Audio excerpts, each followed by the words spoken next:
So if we just talk bushes for a second. So obviously this is a bush. One is called a glide bush, one is called a slide bush. They are Teflon coated on the inside. You can see that one has a wear mark in it. So I'll swap those out. But what I actually want to show you is, a lot of people, these are overlooked, obviously. No one ever looks at them. Pardon me. Most people replace the oil seal, the dust seal. But very few people will replace these, and on showers, when you get them apart, often the Teflon is pulled off of these because of this one, which I'll call the inner, because the Teflon is on the inner. Very technical there. Will get stuck in the fork outer leg, and then it gets bashed and rips the Teflon off of those. But this one in particular, as you can see, doesn't quite fit properly. Okay. Now obviously when it goes in the tube, what will happen is that will close up. But you can see it's not round. Now these are fairly pliable or malleable, I should say. We can bend these a little bit. Get them. Sorry, drop the phone. Get them more round so that they sit better.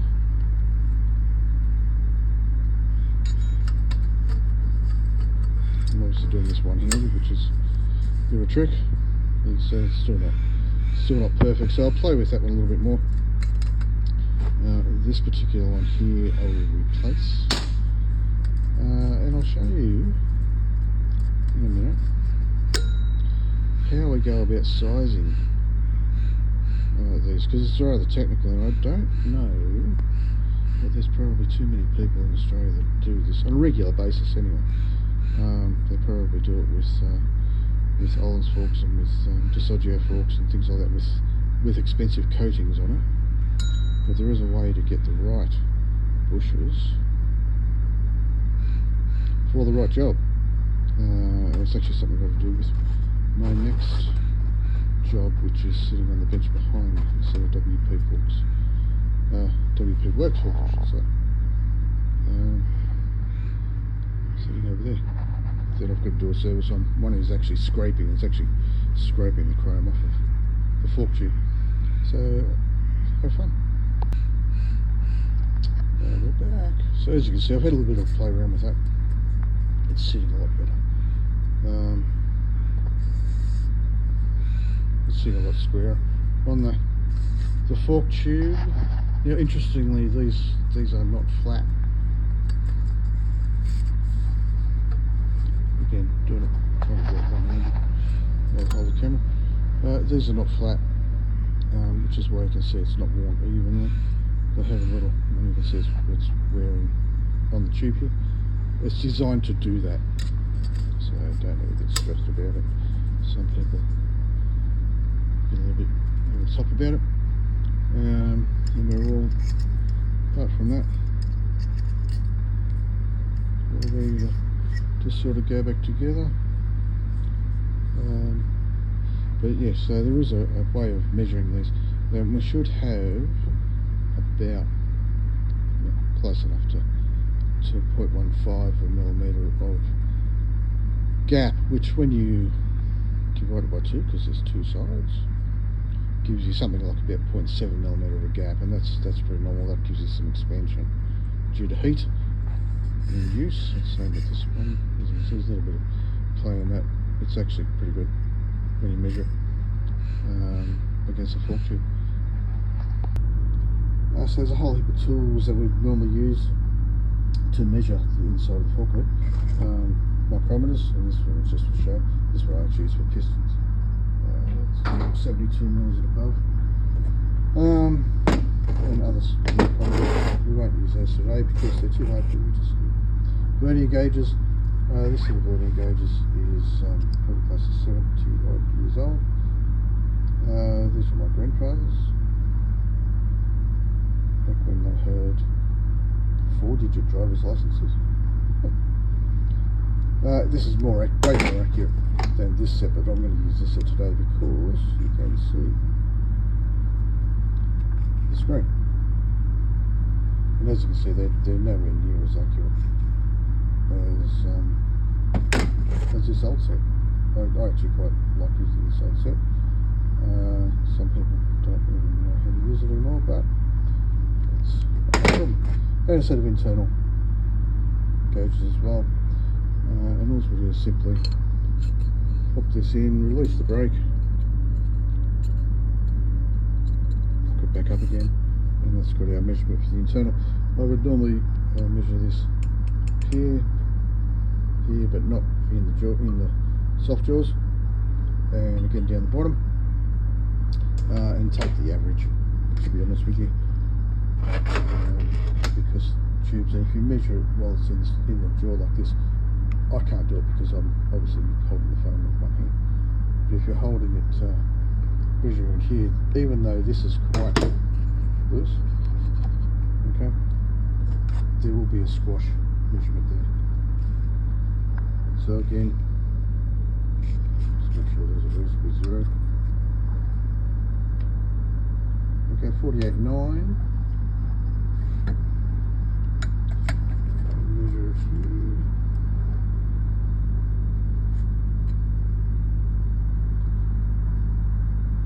46.7. Let's change where it's just a little.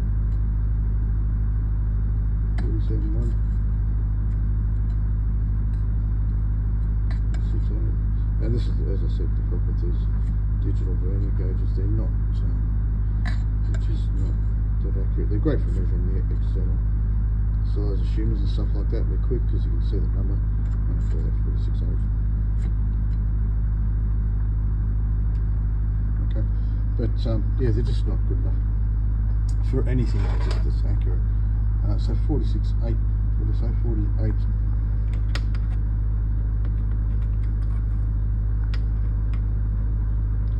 48.9.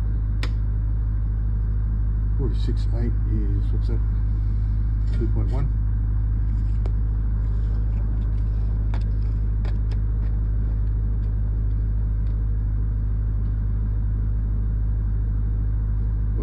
Three. 1.3,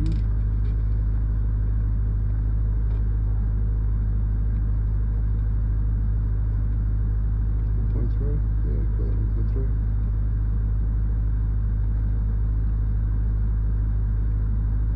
1.3. Half of 2.1 is 1.1. 1.3. So these are actually going to be tight in the wall. Ideally, we actually have a little bit of a gap at 1 point. I'm sorry, 0.1. So get rid of there yet. 0.5. Oh god, 0.15. Oh yeah. So this is actually going to be tight inside the tube. If we have a quick squeeze, have a quick squeeze down this tube, you'll actually be able to see where it's into the hard anodizing. Okay. Just a little bit. And again, once you did an average, it's 3 times down the tube. Look at that. That's where that bush is sitting most of the time, or varying most of the time. You can see the around you. So most of the time. So as I said, if you take an average over the tube, yeah, three times, both left and right, and somewhere else, and so on and so forth, you would actually get that more close, or closer. I should say, more close. Jeez, I'm watching too much TV. Closer to a right number. And again, if I was using proper set of vernier gauges and a proper set of micrometers, it would get a lot closer. It would actually be, more close to right than what it is using these set of vernier gauges, for sure. Because as I demonstrated, they're not accurate enough for that. They're not even accurate enough for measuring the thickness of shims. That's why I actually have micrometers. It's just a better process. And if you're a shop using these vernier gauges for anything else other than the outside diameter of shims where, you know, close enough is good enough to put them on the wall, then yeah, you're crazy, I'm afraid. And I do use them for that because it is quicker. You can see the numbers rather than trying to. I'll probably show a demo on how to read these, but you can find it certainly on YouTube somewhere. I grew up with those vernier gauges, so for me it's quite easy. But for sure, the digital ones are easier to read quickly. When you're putting shims on the wall, you're just trying to get them done. Okay, but that's the process, roughly, of how to do bushes for forks, and the what I would call internal bushes. The glide bush is exactly the same. You're just using the thicker part, the chrome part, or the DLC part of the fork tube to measure to get your clearances. Now, as I said, 0.15 is what we're looking for. 0.10 would be the tightest I would go, and you know, if I put it together and measure it up and it was 0.17, yeah, I'm going to leave that. I'm not going searching through bushes for something better. But once you're getting out, you know, 0.2, 0.25, which is quite common actually, especially on things like Africa Twins and 1290s, and a lot of road bikes, in fact, have more gap in them. In fact, a lot of road bikes don't even run a top bush. They'll run a plastic sleeve with showers, things, you know, so on and so forth. Not a great fan of that design. Anyway, I didn't design it. I can just fix it. But that's the process anyway. So yeah, look, if you're throwing, you know, a set of seals in, unless you're prepared to go and buy a whole heap of bushes and measure them, I probably wouldn't even look at doing that. But that's the process, because, you know, as I said, I generally buy them by the well, not by the kilo, but you get the idea.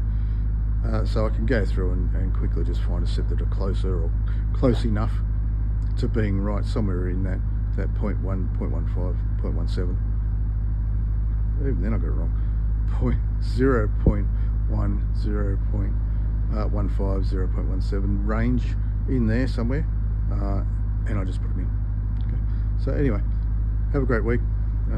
Have fun. See you later. So I've just slipped those two sections together. We've still got all the other bushes and seals and so on to go in. So it's just that external Teflon coated bush. You can actually see that this is creating quite a lot of friction, quite a lot of stiction, I should say, in that bush, and that comes down to that measurement being very tight, even though it was done roughly, I should say. And these are the bushes that came out of this fork. So you can see that, you know, someone probably, if this was just revalved, for example,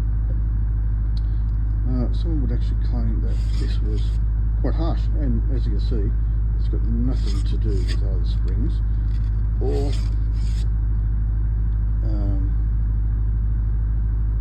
valving, for instance, or anything else. This is quite simply just that single bush. Jeez. You can see once you get into the tube, it's quite soft, but at full extension. And like we're nowhere near here. That's probably closer to full extension. Still can't see the machining marks. Yeah, we haven't got another bush in there at all. This is just, and there's quite a lot of stiction.